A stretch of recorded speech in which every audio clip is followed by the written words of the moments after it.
Mukhang nakahanap ng bagong love team ang mga netizen. Spotted ngayong araw sina Enrique Hill at Jane De Leon na kasalukuyang nasa Taipei para sa shooting ng kanilang upcoming reality entertainment horror film. Bigatin nga ang comeback ng kapamilya heartthrob at lead star ng I Am Not a Big Bird na si Enrique Hill. Imagine, dahil lang sa kuha ng netizen na ito, ay nakabuo na ng pag-asa ang mga fans na magkaroon ng bagong kapartner si Enrique.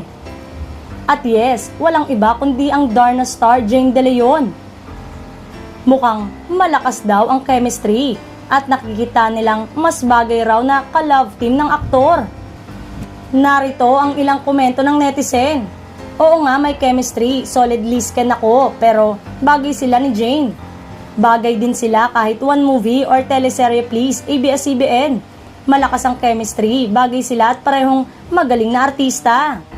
Samantalang tuloy-tuloy na ang pagbabalik ni Enrique Hill sa showbiz. Tuloy ang karir sa bansa at ipapalabas na rin ang comeback film na I Am Not a Big Bird sa Netflix. Bagamat solo karir na sila ngayon, bukas si Enrique na makasama ang ilang kapamilya actress sa proyekto.